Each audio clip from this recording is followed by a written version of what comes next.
Alter, das war krass. Ich glaube, mein Puls ist gerade am explodieren.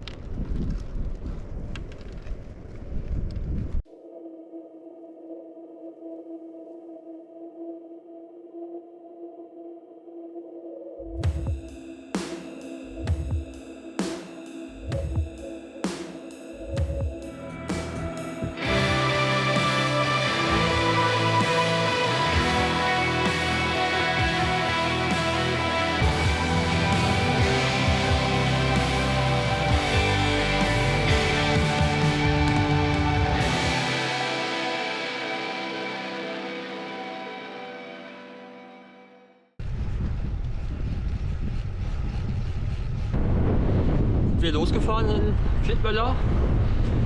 Heute ist mir so ein bisschen komisch. Mal schauen, was das ist. Ich bin schlapp, richtig schlapp.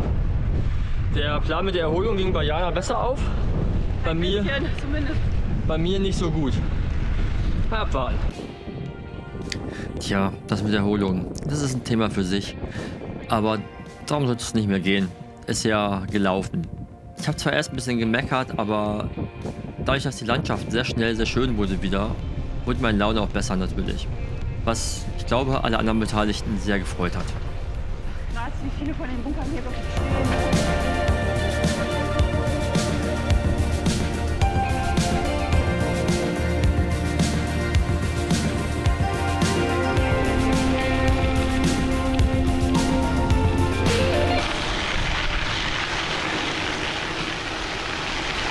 Guten Morgen.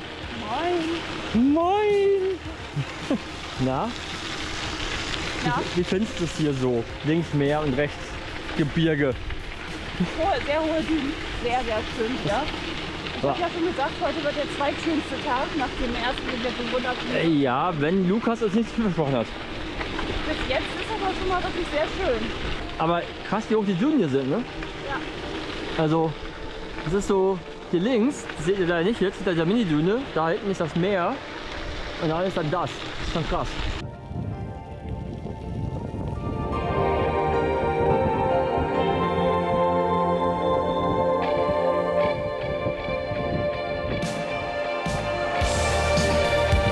Diese kleinen Wege durch die Dünen hindurch, fernab von Straßen, waren für mich persönlich auch an jedem Tag das Highlight.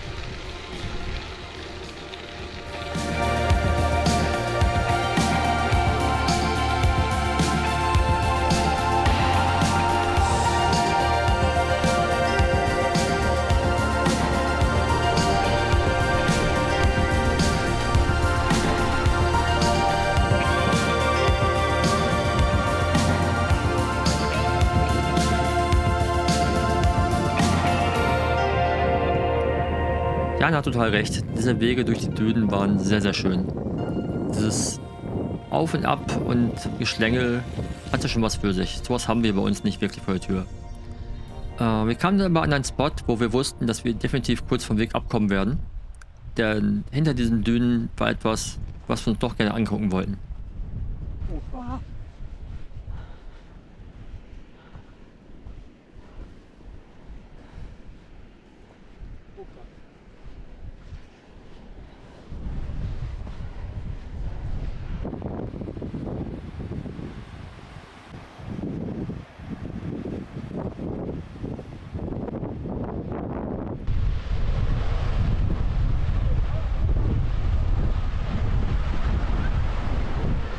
So, wir stehen hier irgendwo auf dem Weg.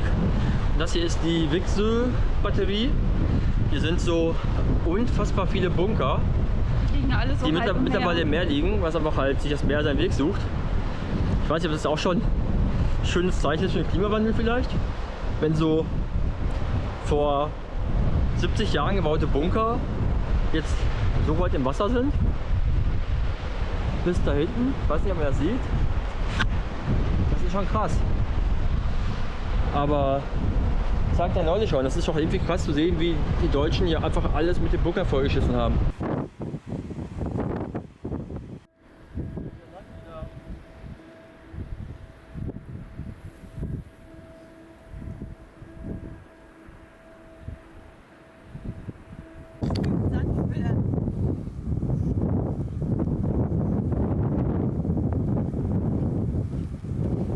Schon beeindruckend, die ganze Nummer, oder? Ja. Ja, der Anblick war wirklich sehr beeindruckend. Und im Nachhinein muss ich sagen, dass wir öfter hätten mal anhalten sollen und von unserem Weg abkommen. Denn wir haben vieles, was sehr beeindruckend war, bestimmt verpasst. Das Schöne am Radfahren ist ja, dass man Nein, ich glaube nicht. in seiner ganzen Umgebung sehr viel mehr wahrnimmt als im Auto, wo man einfach schnell vorbeirast. Trotz allem sollten wir vielleicht öfter mal daran denken, dass wir bei all der Ansprüche, die wir haben, bestimmte Distanzen im Laufe des Tages zu fahren oder in einer bestimmten Zeit irgendwo da zu sein, uns einfach mal den Moment nehmen und uns anschauen, was um uns herum überhaupt so ist in dieser Welt.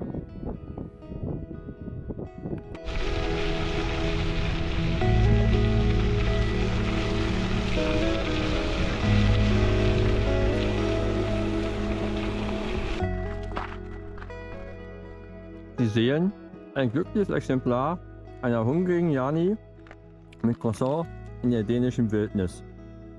Selten bekommt man sie so nah zu sehen.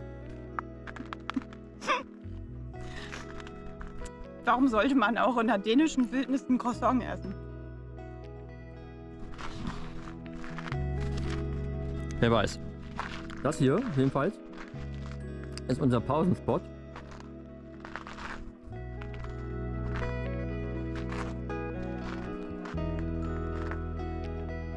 Und wie schön ist der bitte? Also jetzt nicht ich, sondern der Pausenspot. Der lachte schon wieder.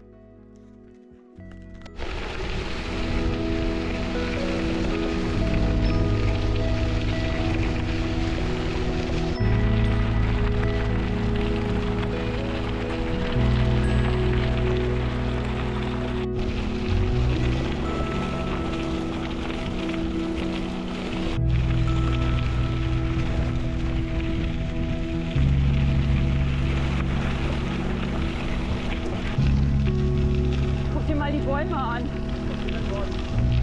Was man jetzt nicht so gut sieht, ist, dass ein Großteil dieser Bäume durch den Wind so schief zur Seite gekickt war, dass sie einfach schief wuchsen. Ziemlich beeindruckend. Ebenso beeindruckend das nun folgende, zumindest für uns. Für euch vielleicht auch, zumindest vielleicht lustig. Aber wie schon öfter gesagt, wir wohnen in Norddeutschland, wo es sehr flach ist.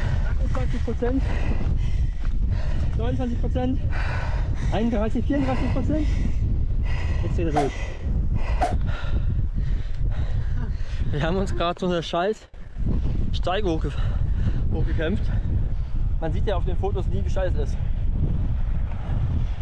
Das kann man, ich weiß nicht, was ihr ahnen kann, an des Autos.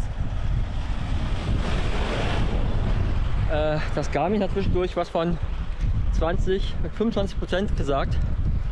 Das haben wir was, das würde ich dann nicht mehr ohne Gepäck zu Hause freiwillig fahren. Und ich glaube, mein Puls ist gerade am explodieren. Das ist auch vermutlich, also wenn nicht nochmal sowas kommt, die Stelle, wo wir den höchsten Puls heute haben. Alter, das war krass. Und du hast dabei auch noch abgelesen, wie viel Prozent das sind, während ich einfach nur geatmet habe.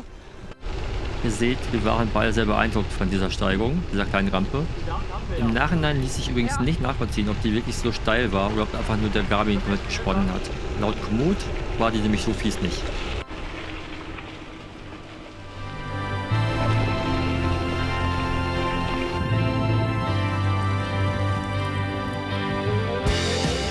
So schön die Landschaft an diesem Tag auch war, für mich fehlte noch eins: eine Pause und etwas Richtiges zu essen. Ich träumte schon von Pommes oder sowas. Sie träumte nicht nur, sie erzählte auch davon. Und so wurde auch der Hunger in mir ziemlich groß. Jedoch waren wir noch immer mitten im Wald und wie weit die Zivilisation von uns weg war in dem Moment, konnten wir nicht so richtig festmachen. Aber wir haben ja schon vorher mal festgestellt, dass in Dänemark eigentlich das nächste Essen nie so richtig weit weg ist. Also hieß es weiterfahren und hoffen. Nee, ne? Nee. Meine nicht. Jo, wir haben uns gerade hier gemütlich gemacht in Torup Strand und haben uns einen Burger geholt. Das ist quasi jetzt Mittagspause um kurz vor 16 Uhr. Und dann schauen wir mal. Ich glaube, wir haben noch 20 oder 25 bis zum eigentlichen Ziel. Haben wir schon überlegt, ob wir heute ein bisschen mehr machen, weil wir uns eigentlich ganz gut fühlen. Schauen wir mal. Ich spreche schon wieder ganz viel, Daniel, ich sag nichts. Entschuldigung. Ich gucke hier gerade auf unser Essen. Ich möchte glaube ich erstmal essen. Tja, Essen geht immer vor. Vor allem, wenn man dann wieder erwarten sogar vegane Burger findet. Manchmal sind wir doch ziemliche Glücksschweine. Nach dieser Pause und dem Om-Nom-Nom-Nom-Nom ging es dann nochmal kurz an den Strand für Touri-Dinge und dann ging es weiter. Unsere Mägen fühlten sich zwar noch ziemlich schwer und ziemlich voll an, aber da wir noch Strecke vor uns hatten, wollten wir zumindest entspannt weiterrollen. Hört sich schon Fokus fast auf an wie ein LKW. entspannt. Das war auch wieder fies. Anders fies als vorhin, war fies. Da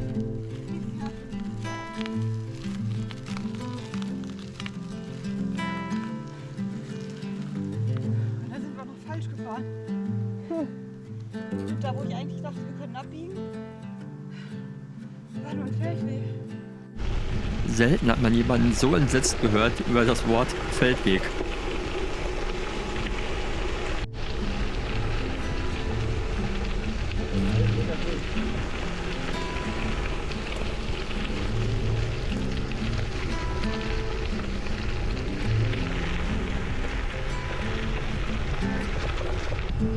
Dank unseres Garmins wussten wir, dass jetzt noch ein paar Höhenmeter anstanden. Unser Problem, wir hatten kein Wasser mehr. Aber Dänemark wäre ja nicht fahrradfreundlich, wenn wir nicht kurz vor der Steigung noch eine Wasserquelle gefunden hätten.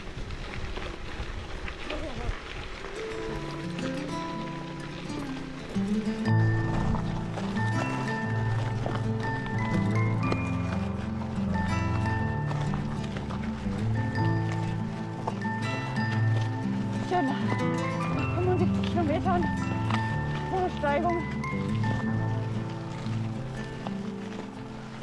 Die Steigung selbst wäre vielleicht gar nicht so das Problem gewesen, aber der Schotter war echt rutschig, weswegen wir dann lieber geschoben haben.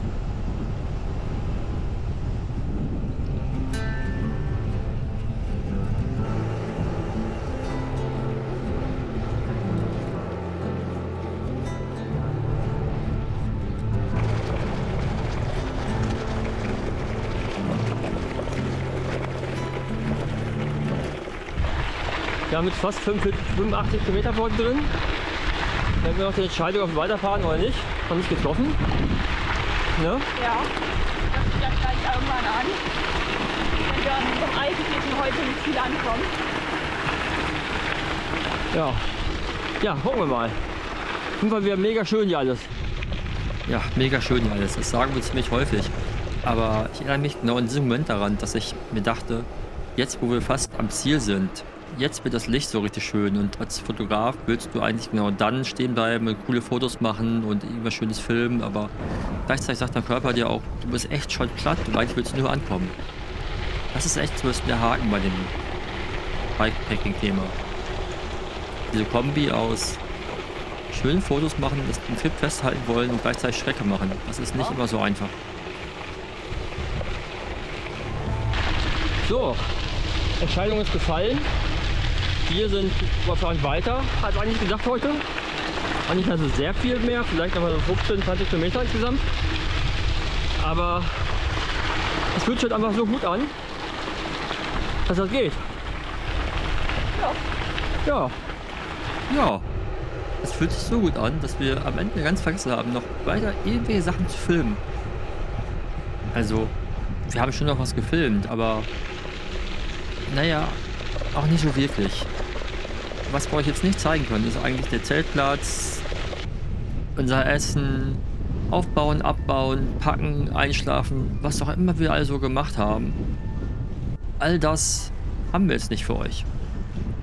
Aber von der Nacht wäre viel zu erzählen, denn es war eine ziemlich stürmische Nacht. Aber auch das können wir euch nicht erzählen. Zumindest nicht in Bildern.